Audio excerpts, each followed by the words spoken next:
K-Book Trends, vol.88. Export K-Section. Jane Lawson, publishing director at Doubleday, talks about Korean literature. Interviewer Kim Se-na. Just a decade ago, there was a prevailing belief that Korean literature could not be globalized because of linguistic and translational barriers.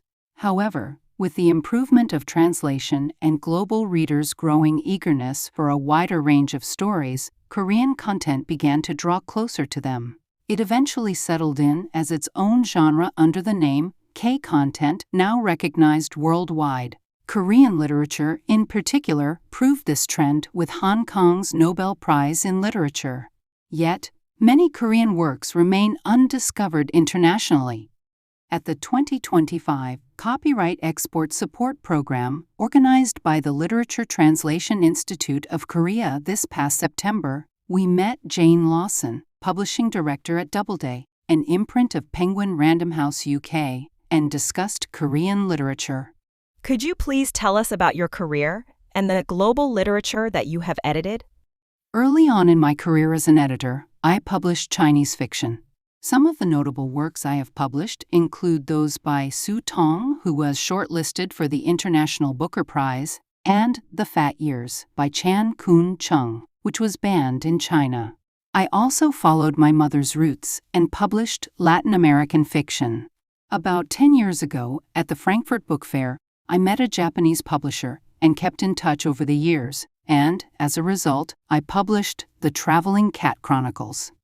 That book was a huge success, selling more than 500,000 copies worldwide. After that, I began to take an interest in Korean fiction. When I came across titles like Dallergut Dream Department Store, I wondered why they hadn't yet been translated and published. Then, through online networks, I came into contact with BC Agency and Jackie Yang, and subsequently signed several titles. More recently, I have been working closely with sub-agents such as the New River Literary Agency in London, and I am now actively running the East Asian program at Transworld, part of Penguin Random House. How would you define good literature as an editor? To me, good literature is ultimately a work that sets a strong example within its genre or field. A great story with historical depth and strong emotions that introduces readers to new cultures and worlds, while keeping them turning the pages, is certainly good literature.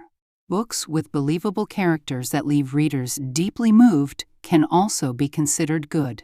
Above all, however, the best works are those that endure. Books that change how readers see the world and expand their understanding of humanity. What kind of Korean literature are UK readers most interested in? I am not entirely certain what UK readers specifically expect from Korean literature. However, thanks to Korean pop culture, younger generations view Korea as cool. During the COVID-19 pandemic, Gen Z spent a significant amount of time online, where they discovered K-dramas. This naturally led them to try reading Korean books. Even so, I don't think they clearly know what constitutes a Korean book that's most Korean. What UK readers fundamentally look for are strong characters and compelling themes. What they find in Korean literature are universal human stories, family, food, good, and evil, presented through a distinct and sophisticated aesthetic. For example, though it may sound like a cliché, Western readers often expect that a Korean novel with a female protagonist will deal with themes of alienation and resistance against patriarchal traditions.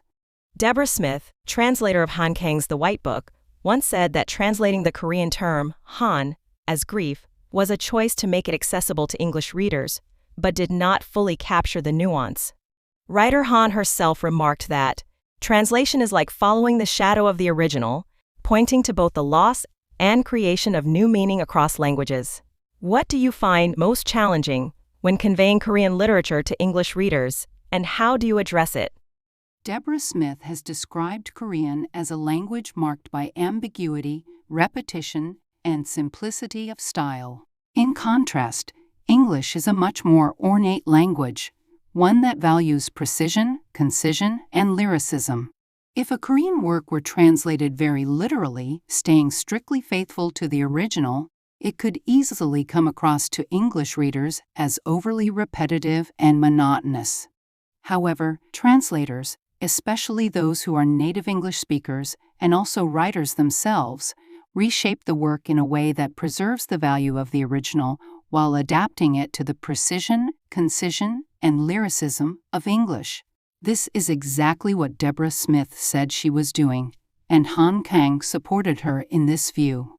When I edit translations, I don't edit the original text, I edit the translation. When necessary, I discuss verbs or adjectives with the translator. If the original text has not been edited in Korea, it may contain a lot of repetition, and in that case, I sometimes reduce the repetition with the author's permission. But when I edit a translation, I don't change the structure or flow of the book. I only look at it line by line, word by word. In contrast, when I edit an English manuscript, I work directly with the author on structure, development, and flow. What is the first element that you look for when reviewing a Korean literary work at Doubleday? I look at two main criteria. The first is the same for any book, regardless of its culture, originality. A work has to move readers while also offering something new. This, along with the quality of the writing, is the most important standard. The second is specific to Doubleday. Right now, the literary market is full of so-called healing fiction, and other editors within Penguin Random House have already secured many of those titles. But I would rather like to discover something new, rather than following the trend. So what a publisher should emphasize in negotiations is originality and high concept. If a book can be summarized in 3 lines and it sounds distinctive and fresh, that would be a key strength. Whether the book is a bestseller at home or if it has won prizes is, of course, important as well. But that is not everything. If a publisher believes that this book is special and is convinced that it is of a really high quality, then that book has value. We are always looking for something different. It must always contain a new attempt. What do you think are the genres or topics that will draw attention in the English language market in the next 5 years? And how might Korean literature stand out within those trends? Right now, publishers are looking for horror. This genre appeals to Gen Z readers who enjoy things that are strange and unfamiliar. Horror also has a well-defined readership. It is closely connected to media, and its readers are usually heavy readers. For publishers, it is a category where sales strategies are relatively straightforward. I also think that there will be more merging of genres. For example, healing fiction may combine with science fiction, murder thrillers with fantasy, or horror with other elements. I think this trend will offer real opportunities for Korean literature as well. I believe Korean literature has already built a distinctive identity more clearly than any other culture. International publishers find it very compelling, and if this continues, there will be strong results. It's because there are already many active agents, and translation support is in place as well. Finally, one more point I would like to add is a characteristic of Korean culture as a whole. Korea is deeply Korean, yet highly westernized. It absorbs global trends while maintaining its own identity. This makes it much easier for international publishers to understand and accept Korean works. I believe this is why Korean literature resonates so widely around the world. Last but not least, please share a few words with the Korean publishing industry. We all think that we are indebted to the efforts of Korean publishers. Discovering, nurturing, and promoting authors for international publication is a remarkable endeavor. We are also grateful for the dedication invested in bringing Korean literature to global readers. Keybook Trends offers Korea's highly informative publishing content to those in the global publishing industry. This is just one of many. See more on our website. Visit www.kbooktrends.com.